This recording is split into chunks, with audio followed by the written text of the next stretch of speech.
Queridas e queridos, paz e graça, sejam bem-vindos e bem-vindas ao nosso canal do YouTube. Hoje eu estou aqui para trazer uma palavra direcionada à questão das traduções bíblicas, à questão também do padrão de justiça que a Bíblia nos proporciona. Eu quero fazer menção do texto de Mateus, capítulo 6, o verso 1 apenas, que diz assim: Guardai-vos de exercer a vossa justiça diante dos homens, com o fim de seres vistos por eles. Apenas essa primeira parte. É, a grande questão aqui desse texto é que existe um padrão de justiça, que é o padrão de justiça divino. E esse conceito de justiça, ele sempre foi alvo de muitos conflitos interpretativos, é, tanto no ambiente dos crentes como dos não crentes. Vez por outra, você vê algum personagem bíblico se deparando com a justiça divina e normalmente há um conflito com essa compreensão e conosco não é diferente, porque a nossa justiça, enquanto justiça humana, ela se baseia em consensos sociais, culturais. Então, ela é uma experiência contextual a dado período histórico. Só que, aos olhos de Deus, a justiça é pensada a partir do seu próprio caráter, a partir dos seus próprios atributos. A justiça de Deus não tem um referencial externo, é a justiça a partir dele próprio. Então, quando a gente analisa o que é justo, o que é injusto, a gente precisa extrapolar as fronteiras do nosso ethos social, ou seja, do nosso comportamento, da nossa moralidade, que é limitada à nossa época.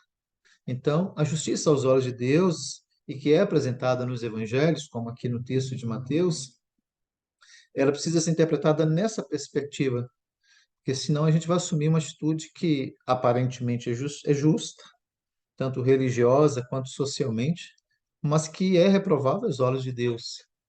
Então, a leitura do texto bíblico nos coloca a seguinte questão: existe um padrão, um ethos, que é divino e que não está fundamentado nas nossas experiências históricas, sociais, culturais.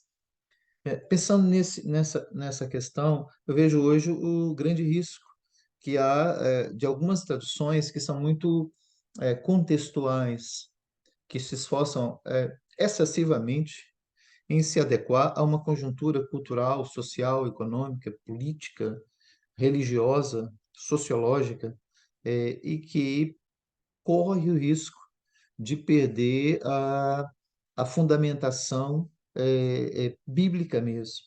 O texto em que a língua foi produzido, ou as línguas, né? No caso, o grego e o hebraico, e pela ordem, o hebraico e o grego, eles podem ser interpretados à luz de contextos contemporâneos, esquecendo de todo o processo de construção e das primeiras traduções do Novo Testamento, as traduções consagradas, clássicas e já aprovadas ao longo da história. Dia desse mesmo eu estava vendo a tradução proposta por um senhor, é um teólogo, um doutor, e eu não quero mencionar aqui o nome dele, mas eu fiquei pensando assim, eu não tinha visto ninguém com tanta ousadia, com tanta pretensão. Ele propõe uma tradução que chama Nossa Bíblia Livre, e ele disse que ia fazer uma tradução literal, né? Primeiro, é complicado você fazer texto, especialmente do Antigo Testamento, numa proposta literalista, né? E aí o pior, ele diz assim, sem compromisso com a doutrina, com a teologia, com a ideologia, com a tradição, com a religião e a instituição. Aí ele fala, só a Bíblia, a nossa Bíblia, a Bíblia livre. Eu fiquei pensando assim, mas como assim? Toda tradução, ela, ela não pode ter esse viés personalista, né? Ela é uma tradução que, embora não esteja refém da ideologia, da tradição, da religião e da instituição, mas ela é uma tradução que tem um viés comunitário.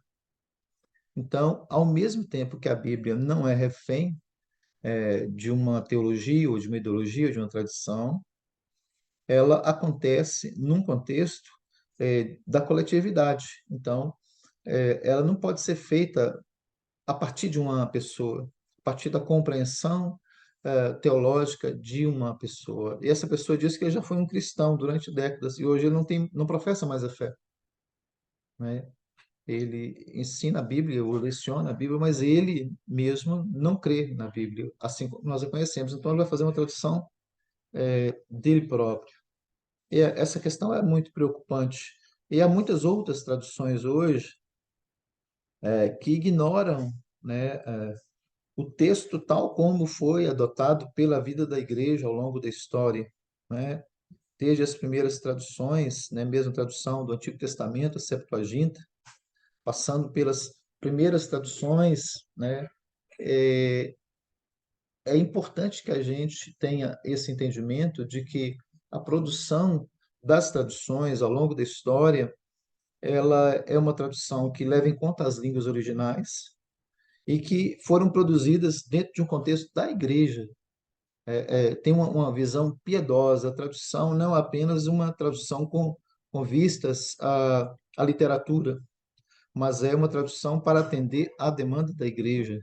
Então, esses personalismos, essas extravagâncias que as pessoas estão propondo hoje, elas estão dentro de um contexto de secularização, né, da religião.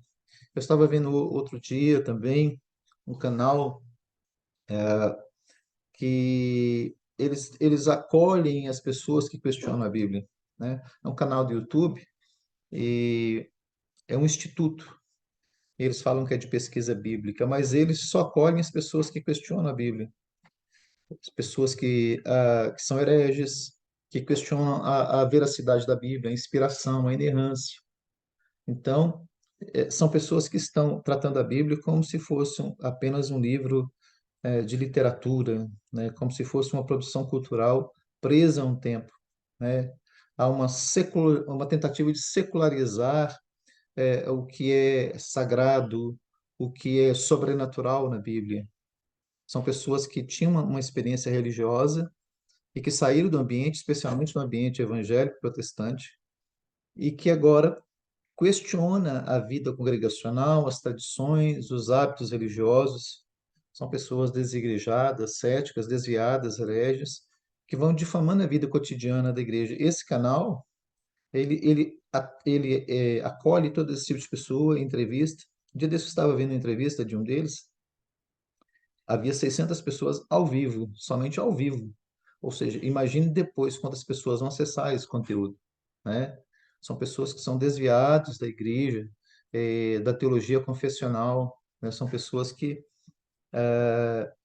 se afastaram de Deus e agora estão colocando, questionando a Bíblia em fé. E eu fico pensando o quanto que há uma responsabilidade da igreja hoje em preparar pessoas competentes, qualificadas, pessoas que tenham conhecimento bíblico, e não somente conhecimento bíblico, mas experiência, caminhada, testemunho, vida piedosa, né?